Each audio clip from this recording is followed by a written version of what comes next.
Thank you for staying tuned. It's still the conversation here on Lagos Television.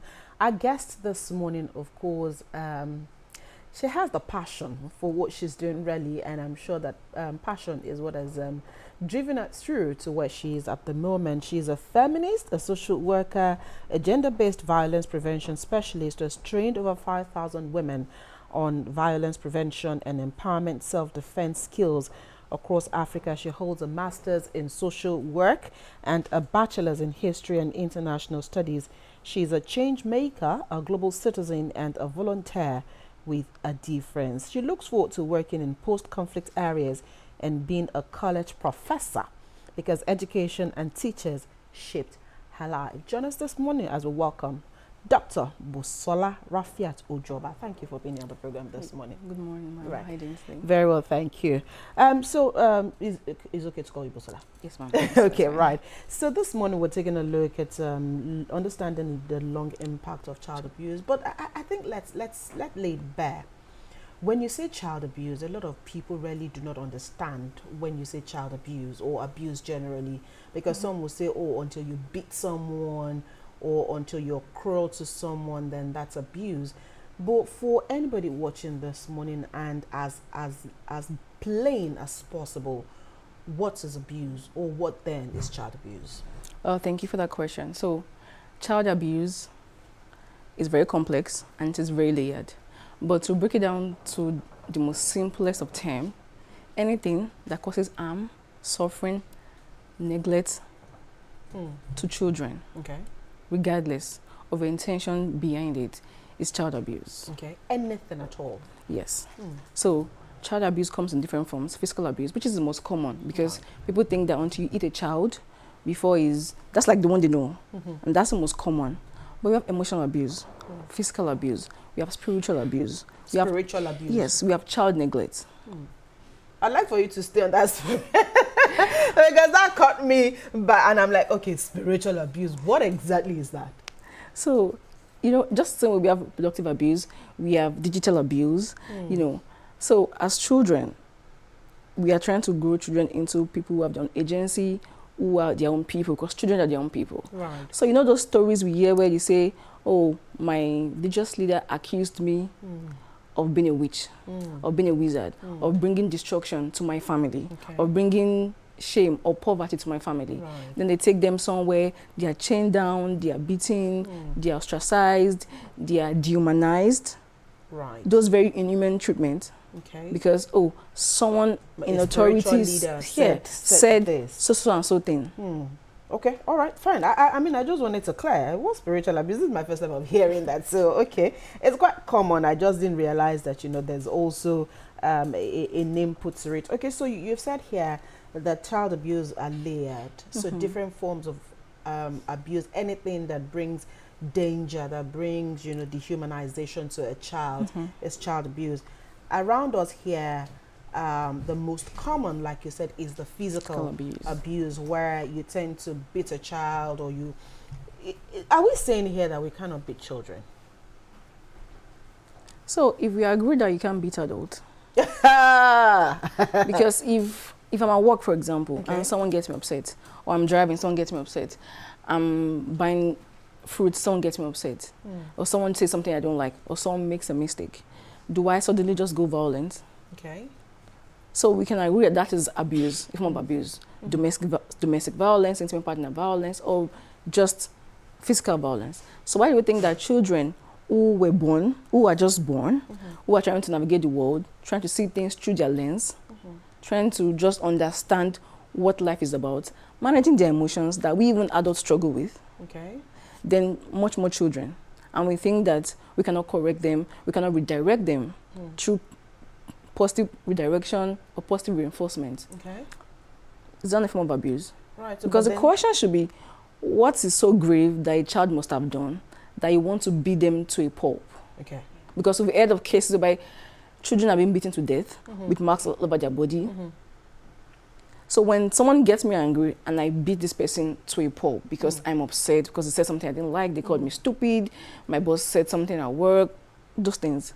So how do I channel that anger when I can have a conversation, when I can Right. discuss? So, Busola, but then can we, if you beat minimally for some reason, or you do some kind of spanking, the two finger spanking, is that abuse? I don't believe in beating children. So I don't believe in beating children. I have niece and nephew, and this sometimes frustrates me because children are children, They will right? be children. You know, so I can take things away from them. Okay. Because Some forms of punishment. yeah, okay, so because you're not supposed to do this, maybe no screen time for this. But you're angry with your child, you keep malice with them at home, or you starve them of food or attention or love. That is neglect. Okay. Because you are reinforcing that behavior, which in a bad way, anyways, which should not be so. Because we can always talk. We can look at the conversation. We can just have conversations and say, can we talk? And when a parent is not in that place to parent well, they will transfer the harm, the aggression on their children. There's also the role society plays in parenting. Right. We need to build more communities. We need to be more helpful towards parents, which are trying our best. We need to be more intentional with parenting. It is hard because parenting alone is a very hard game. Okay.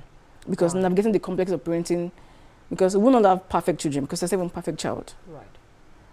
But we can make progress. We can do better. Because if we say our parents caused us harm, we shouldn't do it. But it takes someone that's very intentional to break that cycle. Right. So the question I want us to keep asking ourselves and people across bodies, we have no urgency when it comes to children. We have no urgency when it comes to children. It's almost like children are an afterthought. Like they come last. Children are people. They have their own agency, they have their own autonomy, they have their own rights. Something called child rights. Treating children like, okay, they also have, yes, they are their own persons. And so we need to have these conversations, and we need to talk, have them sit.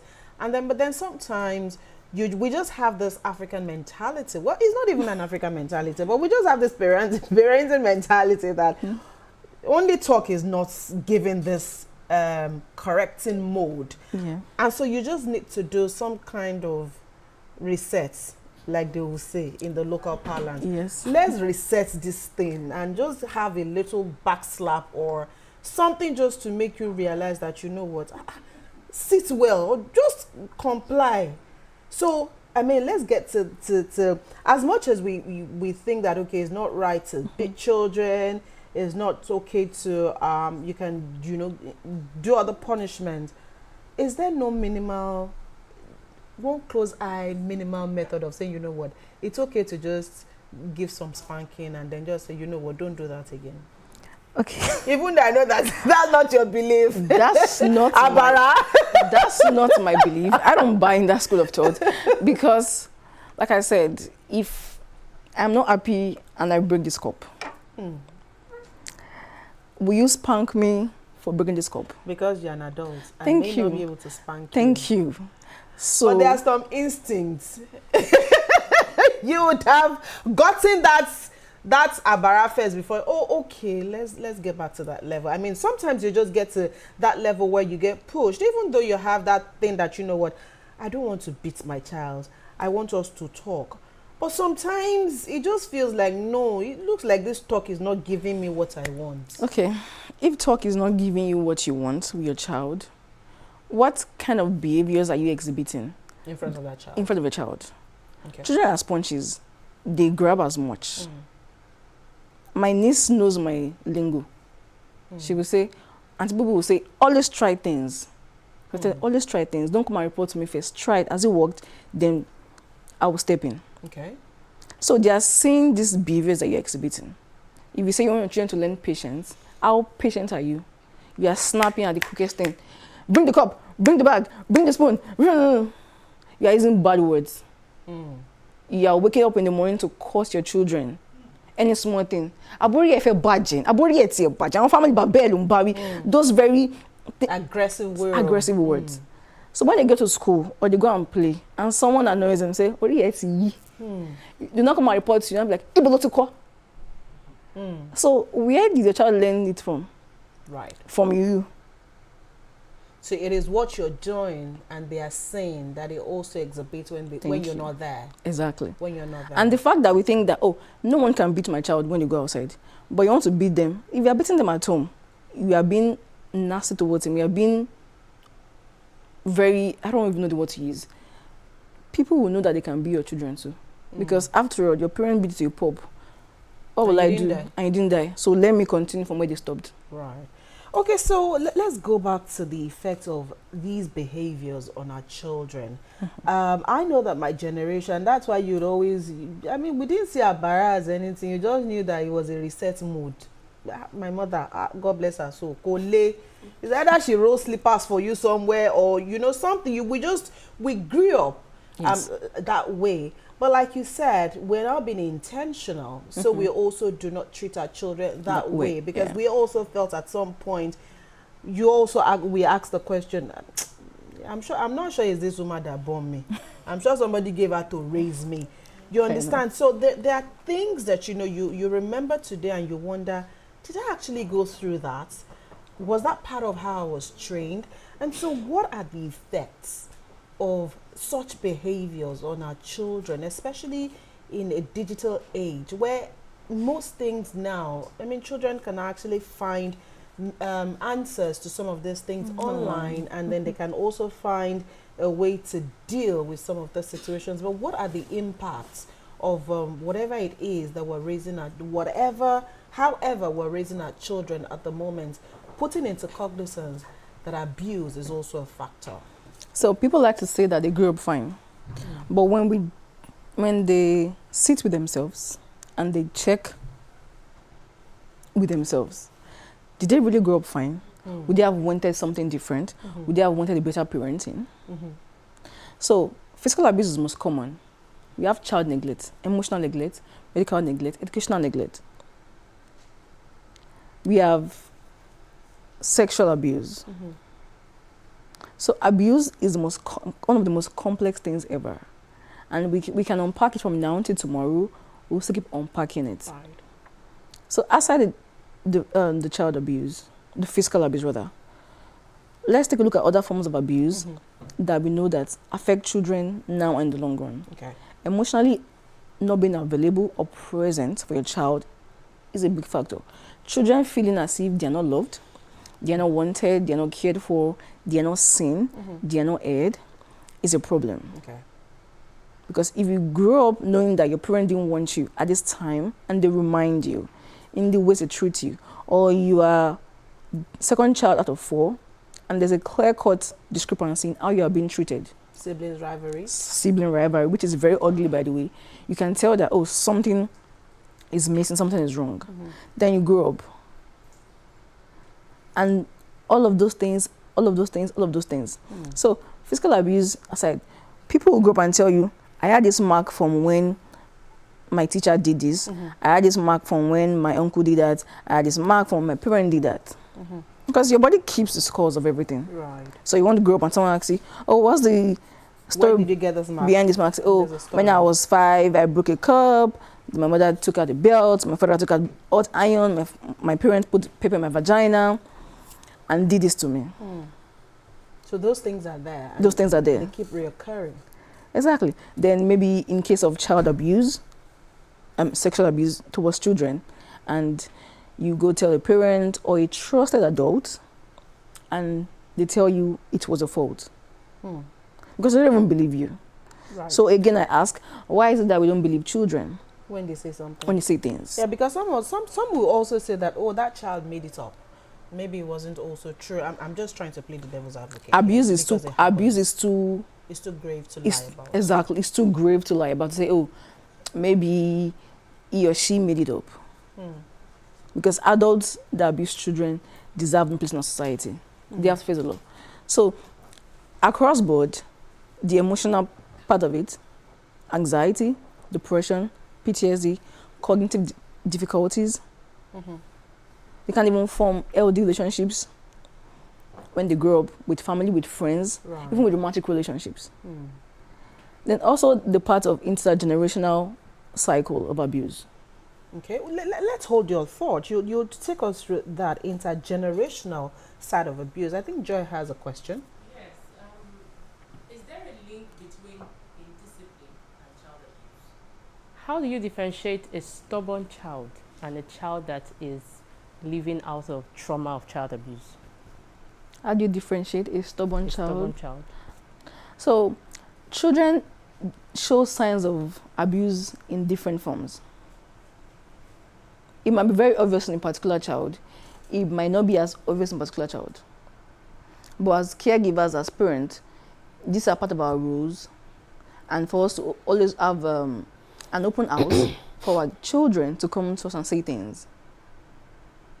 Right? So when you say, how do you differentiate between indiscipline or a stubborn child and child abuse? So when children are exhibiting signs, you ask questions. You watch. There's follow-up. You can see their pediatrician. You can see a counselor. You can see a social worker. You can see a child psychologist. Because we are not all fully equipped to parent to 100. We are all trying our best. Ask fellow parents as well how they've dealt with similar situations, so you can better be an advocate for your child or be a better parent. Because we cannot always lash out at the slightest of things. Even outside abuse as a spectrum, children are navigating the world by themselves, learning new things. It can be hard on them. So they're also growing into adults, they're growing into boys, going into girls, they're growing into young children, and they also want to learn things. But when there's no discussion, there's no conversation, there's no thought process behind it, there's no safe space for them to ask these questions. Then you tell me that they're being indisciplined. Sometimes they want to just feel heard. Sometimes it's just the dismissal that's affecting this conversation. Like, they want to ask you things because you're tired. You're tired from parenting, tired from work, money being a factor, traffic being a factor, social inequality being a factor. You're tired. So it's understandable. We have to make room and give space for them. Because they didn't ask to be born. And they have a right here as much as you also have a right here. We can't afford to fail them because we are failing as individuals or as adults. And it's okay to fail because there's no perfection anywhere. But we have to be intentional and keep asking those questions and keep doing better. The more you do today, the more you can do tomorrow. So, for example, this cup. If I should take this cup and I should break it now, when you bring the person who made this cup, they will never be able to put these pieces together again. Never. Yeah. Some of these pieces will be thrown somewhere down that we can't even pick. Right. And we should look at children as people who are old, that they can't afford to be broken. Because we want a future for ourselves, for our society, for the world. So if we want a good future, good society, we have to treat children with so much urgency so that when it's we don't have to even break it, so they're old. So when it's broken, it takes a lot of work. Across board, forced to fix it. And some are irreparable, to be fair. Right. Just staying on Joy's question, can we also look at it at this perspective? Because she used the word stubborn. And then that is our own understanding of being stubborn. Could it also be that as parents, we also do not understand enough sometimes the emotional stability or the emotional phase our children are going through? We know, okay, a child is stubborn because he's not adhering to all instructions or is not agreeing to do what I've asked to do. But it could also be that child just exhibiting some kind of personal resilience. Also saying, you know what, yes, mommy has said I should do this, but in my own mind, I don't want to do it. So is it that we also, as parents, we also need to understand our children better or more, rather than just assuming that, you know, they've been stubborn? Take it from me, a stubborn child. I was and still a stubborn child. Oh, my father is watching this right now, and he calls me, that's the family you married, that's the family rebel. I'm a stubborn child. Children are supposed to question things. Okay, and that's what we don't want. And that's what parents don't want. Adults in general don't want. Okay. Who are you to question things? Why are you asking? We cannot question norms. We cannot question cultures. We cannot question why are we eating rice in the morning. If I want to eat two. Right. Children can question things, and that's where you start having the conversations from. Because they understand. Talk to them like they understand. I think sometimes we think that they don't understand. children are way smarter That they are than very- we even give them credit for. True. Because they are a blank canvas and you're filling them with so many things. So you use child appropriate language, but they understand. Even as adults, if a pilot come and tell me to fly a plane now, I can't even understand. Right. But I will ask questions. Oh, why do I have to do this? Why do I have to do that?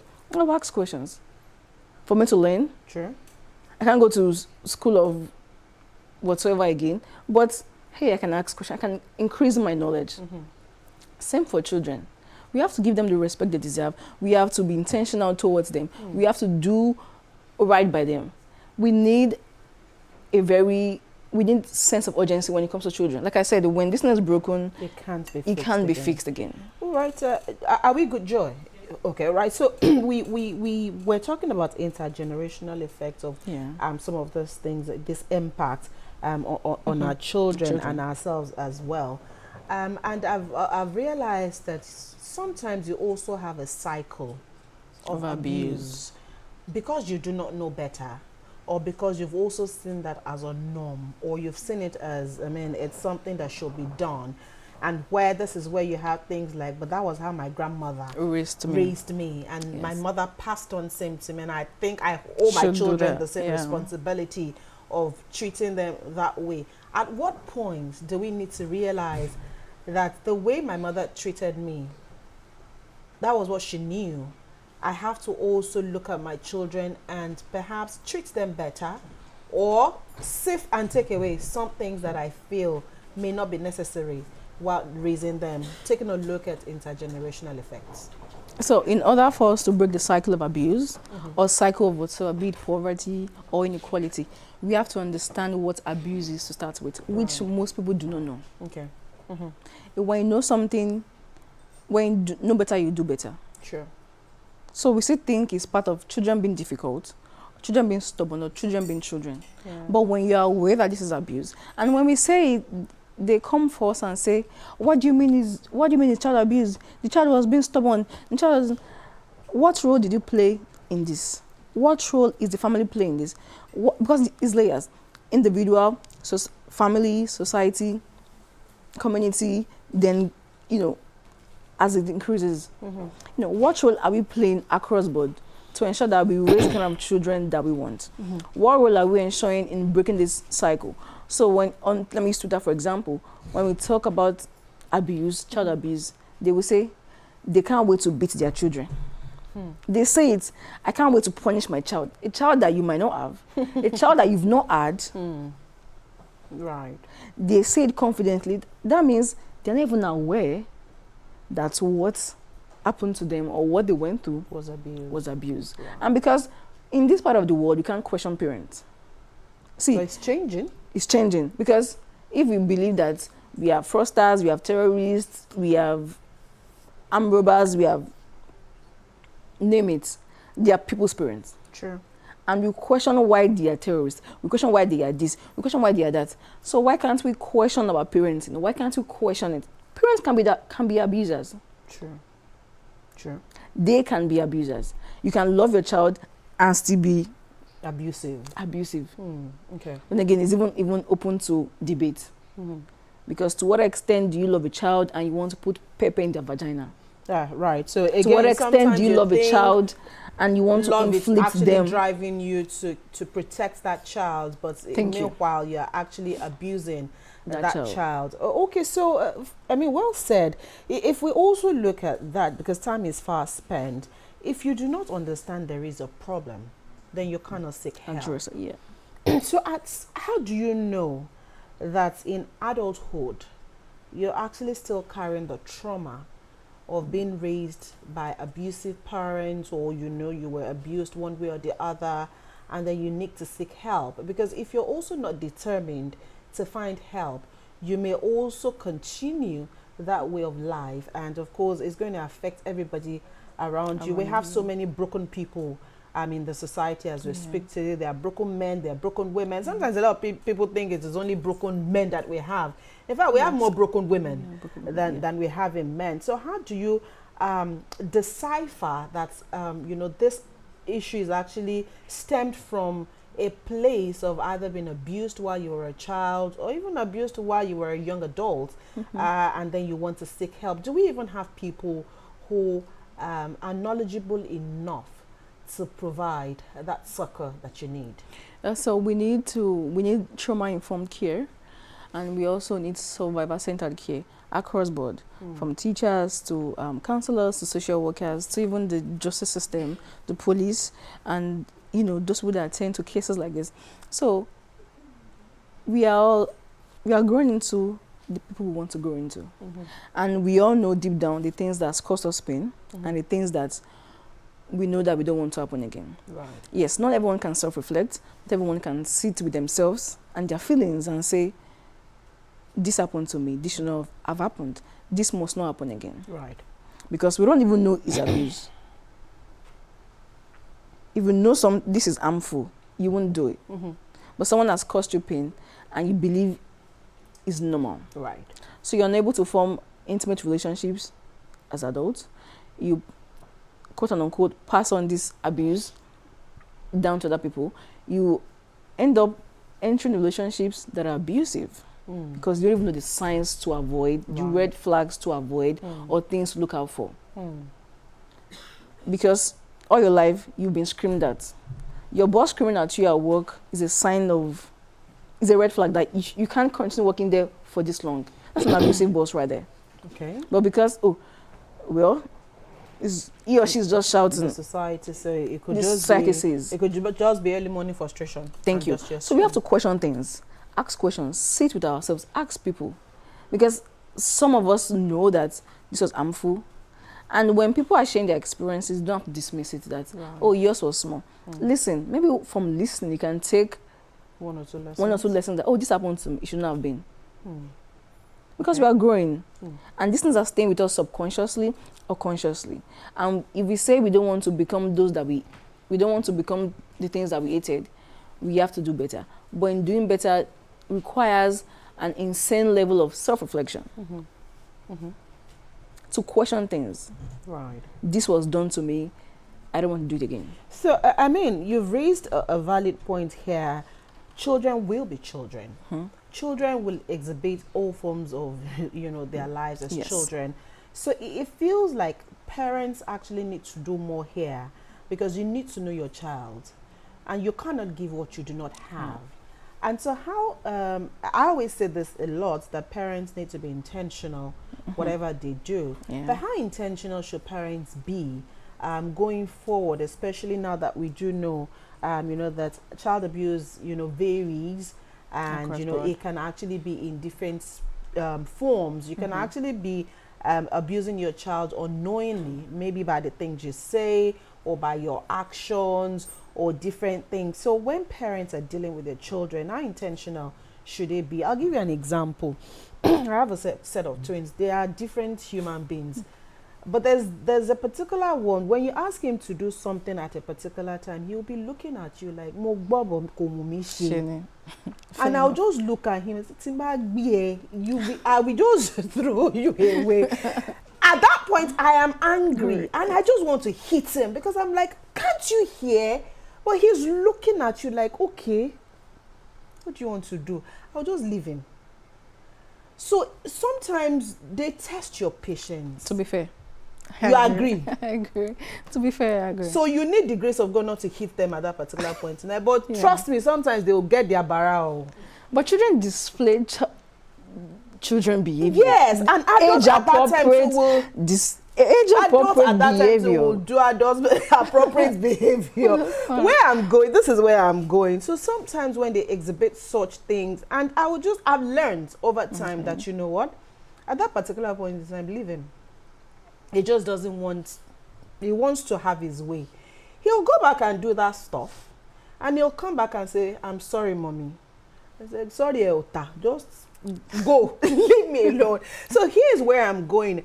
How, when they do their thing, and then at that point you just feel, you know what, it looks like I'm just going to vent and just beat you or do something, you walk away. So should you then come back to address that situation pointing out that at that time I wanted you to do my bidding, even though he didn't want to do it at that particular point in time. So how do you come back to address such a situation to forestall such things from happening again?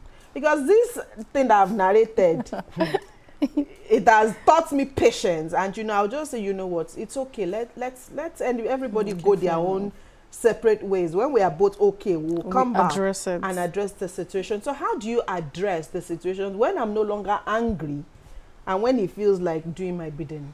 So again, I'm not a parent, but you're a social worker, and you're an advocate for these little humans. Yes, and I have nieces and nephews across board, and children need structure. To be fair, they need structure. Same with adults, because they have to run on something. But there might be a reason, or there might not be any reason why they don't want to just do it at that time. Exactly. So again, these conversations that we don't want to have with them, we will have it. Maybe you can ask a child, so when we wake up in the morning on Saturdays, hypothetically, how would you like your day to go? Tell me things that you want to do. They can design this plan. I wake up by 9, mommy. It's a weekday. It's a weekend, no school. Maybe I would gist with my sister, play with daddy, play with mommy, ride my bike till 11. See, from that 11, tell me, what do you want to do? You know that we have to do chores. No, you sweep. Mommy, I can't sweep in the morning, I'll sweep in the night. Okay, before you sweep in the night, what will you do before that time? Stick to it. You can positively redirect. You can positively reinforce. You can even reward behaviors. Right. Because children want to see that they've done something. Your child will now sweep, say, oh girl, you see, it's dirty. Go back. They go sweep like 4 times. You've not showed a thank you. You've not showed appreciation. Right. You've not been grateful. Of course, they are in their house, they should do tasks. But, thank you, that was well done. Thank you, Mother Daniel. Right. So it's not only when things don't go your way, you know what I'm saying? So you need to reward good behavior. You have to reward good behaviors. Okay. Of course, it's not be every time, because maybe they can tell they want bike, because children are very funny too. My niece asked for bounce. She asked for bouncy castle. I said, I don't want to carry bouncy castle. Girl, stop. You're funny. I know, right? But when they do things, you reward them. She helped me massage my body in her own way. She said, I'll give her 5,000. I said, how much is spa, my dear? How much is spa? You can go to spa. She said, give me 600. I gave her 600. Then the brother came, where's my money? I said, he didn't massage my leg. He said, bring my leg. He almost broke it. I gave him 200. He was crying. I said, the original massager, 600. You just did 200. And you know, right. As we close this conversation this morning, would you say that we have, especially in schools, would you say that teachers are also equipped for what it is we're talking about? Because again, abuse doesn't come just in the homes. Abuse can be anywhere. And if we're talking about all layers of abuse, a teacher can also abuse children. Not only physically, you have also emotional abuse. And I think that also is becoming a lot rampant, where you talk about children and you also, kill their drives and their emotions. So what kind of campaign should we also be having in schools when we're talking about the trauma of child abuse? So an average school, to be fair, is not as equipped to even function as a school. Because the role of government has been displaced. They left private institutions now. Yes. Just those small underground schools that serves as make be like say. So it is. Thank you. They play a good role, no doubt. But they can be better equipped. Right. Just like traditional birth attendants. Sure. They are being trained, to just keep supporting, because so when we look at it in this instance, the question should be, even as school management and this and that, how many of these teachers are well equipped to be teachers to start with? Right. They're not being paid enough. They don't want to do this job.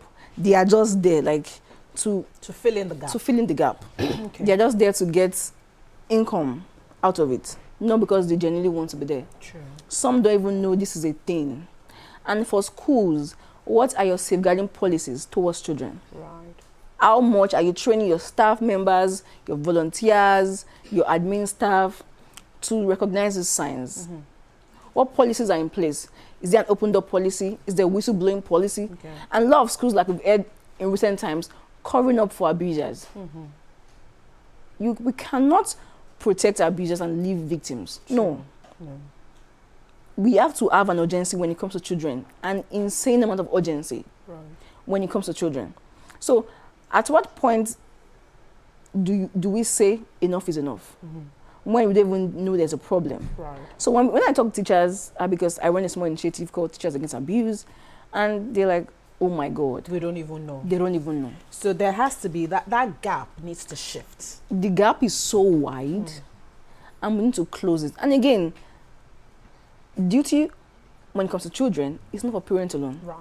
For everyone in a society. Right. So it's a societal thing. From parents, caregivers, to schools, to hospitals, to random strangers, to even everybody here. Right. You don't have to have children. Whether you have children or you don't have children, it doesn't take the fact that children are being abused under your watch. Right. So you have to step And in. you must do something. What trusted adults are we telling when it comes to this? And there's something I'd like to address quickly. When it comes to disclosures, disclosures means when a child or when someone comes to Tell you something. This is a fundamental challenge. In case whereby people do not know how to react, child abuse is very uncomfortable, it's very painful, it's very ugly, it's very demonizing, it's shattering. Right. So I'm aware. But when children are disclosing to you, the level at which you respond It has to be swift. has to be swift. The level at which you respond will determine how well, because help will come, determine how well they feel about themselves. So let's do a small scenario. So you are the child, I'm the adult. We play two scenarios, the good and the bad. When you disclose something to me, my reaction would tell you that I will not tell this adult again. Right. Because you've not believed it. Yeah. When you disclose something to me, my other reaction would tell you that you're my safe space. You're my safe space. So let's play this scenario. So just, tell me something and let's see how it goes. There's one uncle in our compound. He has been calling me to come and sit on his legs. What do I do? So you two now went? He's older than I'm me. a Brooklyn, yeah? I've always told you. Maybe you're even lying. What uncle is that? Uncle Jamiu, I know him. He can't do such a thing. I know him.